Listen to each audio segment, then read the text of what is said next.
함께 인사 나누시겠습니다. 하나님만 의지합시다. 네, 오늘 말씀 제목은 하나님으로부터 받는 위로라는 제목으로 잠깐 은혜를 나누겠습니다. 아시는 것처럼 이번 주부터 이제 대림주, 대강절이라고도 하죠. 대림절이 시작됩니다.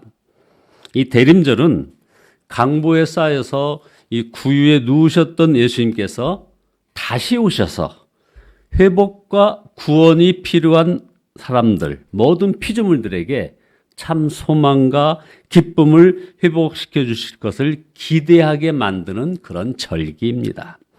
이제 이 대림절 첫 주를 맞이하면서 우리들은 고린도 후서를 대하겠습니다. 고린도 후서에는 너무나도 유명하고 은혜로운 구절들이 곳곳에 있습니다. 그러나 이 고린도 후서를 쓴 사도 바울은 사실 목회자로서의 마음속 깊은 상처와 아픔이 이 고린도 후서에 담겨져 있기도 합니다. 고난을 통하여 보배와 같은 열매가 나오는 그런 모양새인 거죠. 그래서 고린도 후서 말씀을 통해서 어려운 때를 이길 그런 힘을 얻게 될 줄 믿습니다.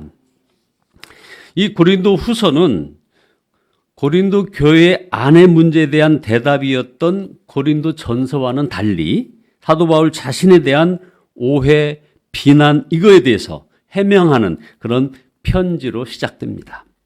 그래서 사도 바울이 자신에 대한 언급이 고린도 후서 곳곳에서 나오게 됩니다. 사실 사도 바울에게는 너무나 어려운 편지였을 것입니다. 그러나 간증 설교와 같이 너무나 귀한 은혜가 곳곳에 담긴 서신이 되어버렸습니다. 그래서 고린도 후서의 이 은혜로운 말씀들이 어떤 맥락에서 나온 것인지를 알게 되면 더 큰 은혜가 된다는 것이죠. 고린도 교회 안에 사도 바울을 비난하고 공격하던 이들은 대부분 유대 배경을 갖고 있고 율법주의적인 그런 신앙을 가진 사람들이었습니다. 사도 바울은 거짓 사도이기에 사도 바울이 전한 복음은 거짓 복음이라고 주장을 하는 겁니다. 그들은 소수였지만 목소리가 큰 사람들이었기에 교회 분위기를 좌우했던 그런 사람들이었고 또 거기에 동조자들도 생기게 됐습니다. 그런 상황이었기에 사도 바울은 편지 시작 부분에서 자신이 사도임을 분명히 밝혀야 했던 것입니다.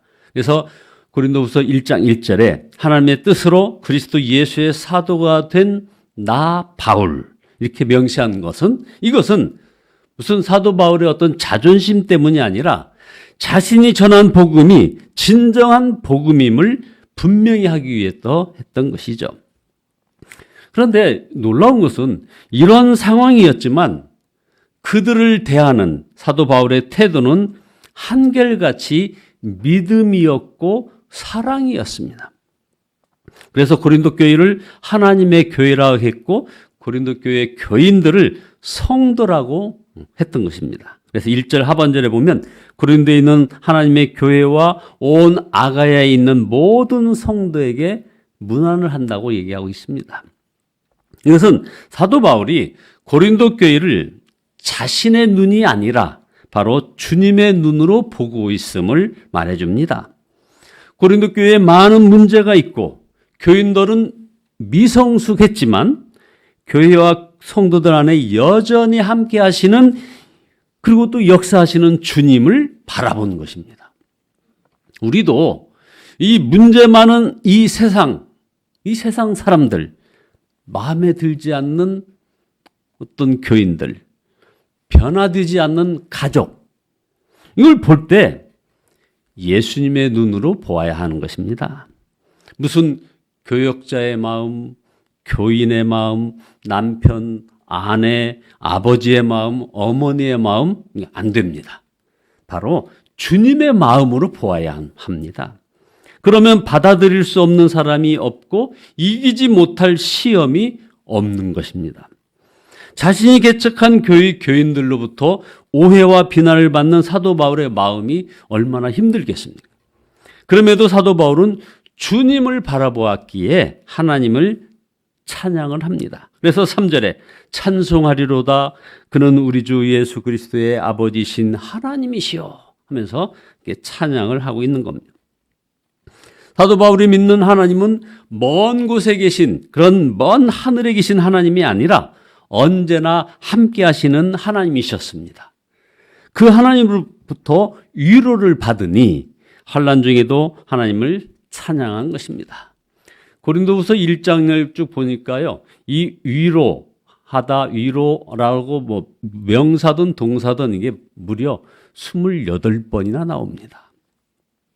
사도 바울은 자신을 변호해야 했기에 서신 앞부분에서 자신이 당한 고난에 대한 이야기를 이렇게 펼칩니다. 5절에서 그리스도의 고난이 우리에게 넘친 것 같이 그리스도로 말미암아 우리의 위로도 또한 넘칩니다. 라고 얘기하고 있습니다.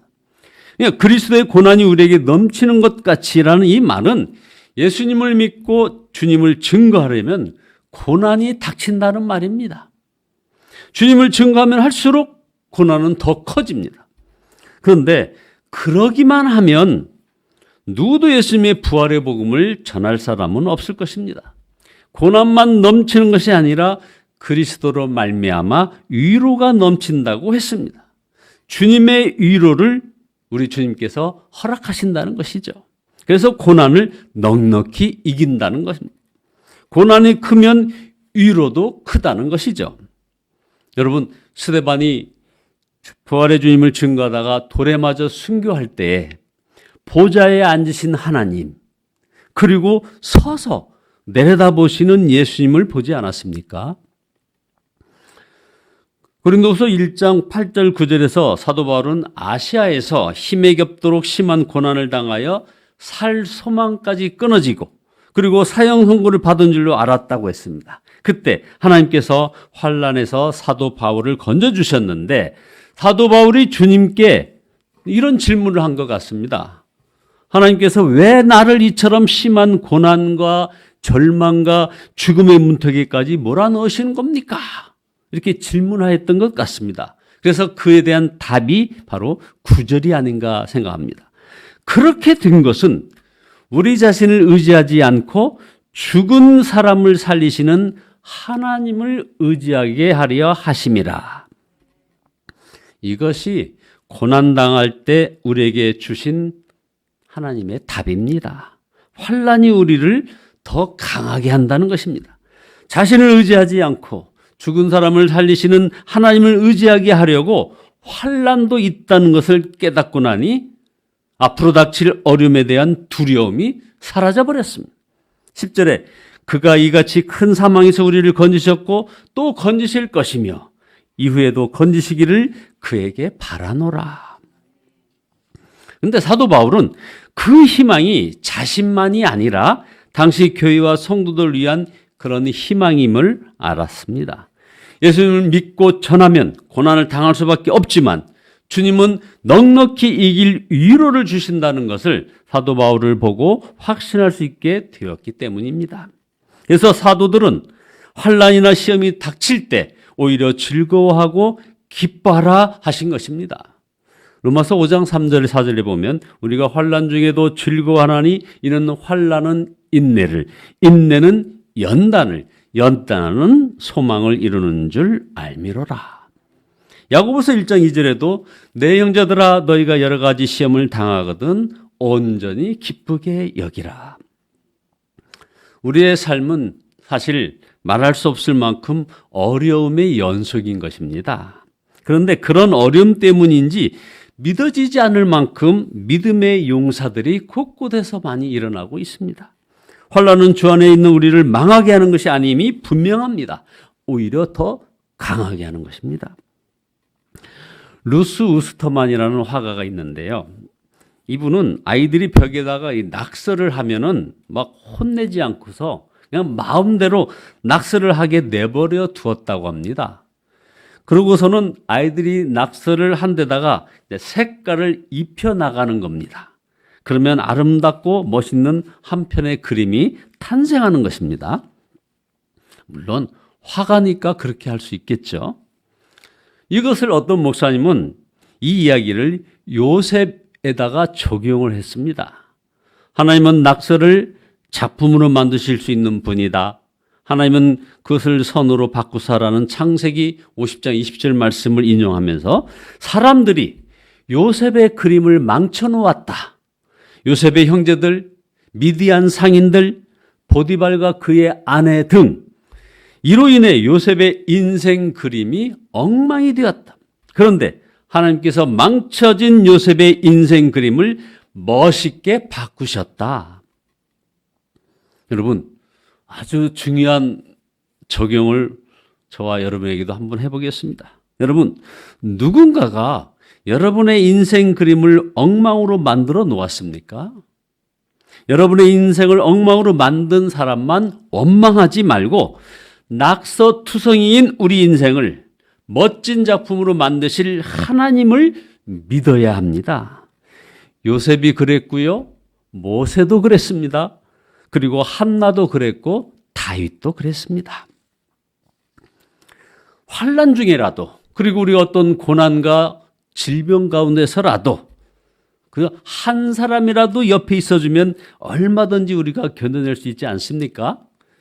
하물며 만왕의 왕이신 예수님이 함께 하심이 믿어지면 환난도 질병도 두려움도 다 사라지는 것입니다. 그래서 우리 안에 오셔서 항상 함께 하시겠다고 약속하신 것입니다. 요즘 주위에 이런저런 고통당하는 사람들이 늘어만 가는 것 같아서 마음이 참 많이 아픕니다. 그런데 기도 중에 이런 어려움도 이기지 못한다면, 진정 어떤 환난의 시대가 찾아온다면 우리가 과연 견딜 수 있겠는가 하는 그런 질문이 생겼습니다. 어려움이 많지만 아직 환난의 때는 아닌 것입니다. 우리는 어려움이 많은 지금 신앙의 박해가 일어날지라도 믿음을 지킬 수 있겠는가? 이거 냉정하게 물어봐야 합니다. 지금 우리의 믿음을 점검하지 않으면 막상 그때가 닥치면 큰일입니다. 우리가 코로나19로 모이지 못하는 상황이 되자 예수님을 안 믿는 사람처럼 혹시 우왕좌왕하지는 않습니까? 그러므로 힘들어요, 도와주세요, 살려주세요라고만 기도하지 말아야 하는 것입니다. 우리에게 필요한 것은 어려움이 사라지는 것이 아니라 온 세상보다 크시면서 언제나 우리와 함께 하시는 주 예수님을 바라보는 그런 믿음을 갖는 것입니다. 여러분, 우리 안에 계신 예수 그리스도를 바라보며 살아가시기를 바랍니다. 예수님께 전적으로 맡기고 오직 예수님께 순종하며 살아야 하는 것입니다. 그러면 고난이 닥쳐도 흔들리지 않습니다. 오히려 하나님의 은혜를 깊이 깨닫는 기회가 되는 것입니다. 다른 성도들에게 또 위로와 희망을 던져줄 수 있는 것입니다. 환난이, 고난이, 우리에게 임한 이 질병이 우리를 더 강하게 만드는 것입니다. 그것은 자기 자신을 의지하지 않고 죽은 자도 살리는 하나님만 의지하게 되는 것이라 이겁니다. 2020년 11월도 이제 다 지났고 12월 첫째 날입니다. 또 대림절 주간 첫 주간이기도 하죠. 코로나19로 어렵고 혼란스러운 해이지만 사실 생각해 보니 은혜도 엄청나지 않았습니까? 예수님과 늘 동행하는 그 일에 우리가 더욱더 이제 초점을 맞출 수밖에 없게 되었죠. 문정동 예수사랑교회로 우리 교회가 이제 리뉴얼, 새롭게 되었습니다. 예배당이 이제 기도의 처소가 됩니다. 그리고 온라인 교회 운동이 이제 막 일어나게 됩니다. 우리는 이 세상에서는 결코 사실 완전한 행복을 경험할 수 없는 것입니다. 여러분, 세상은 정말 괴로운 것입니다. 예를 들어 볼까요? 농부들은 여전히 억척스러운 잡초를 뽑아야 하고, 사업하는 사람들은 변덕스러운 소비자들을 여전히 대해야 하고, 교사들은요, 버릇없는 학생들을 또 계속해서 상대해야 하는 것입니다. 우리가 해야 할 많은 일에 치이고 직장 동료들에게 짜증이 나고 권태기도 겪어야 되고 불필요하고 복잡한 사회 구조들과 싸워야 하는 것입니다. 우리는 결국 타락한 세상에 살고 있는 것입니다. 그러나 우리가 힘들다는 것과 비참하다는 것은 다릅니다. 일이 언제나 재미있는 것은 아니지만 그럼에도 불구하고 우리는 기쁘게 일할 수 있습니다. 그런 기쁨은 주님을 바라보는 눈이 뜨이고 하나님을 바라볼 때 누려지는 것입니다. 이럴 때 하나님으로부터 받는 그 위로가 흘러가는 것입니다. 어려움이 많은 때 항상 함께 하시는 주 예수님을 깊이 만나시기를 예수 그리스도의 이름으로 축원드립니다. 기도하시겠습니다.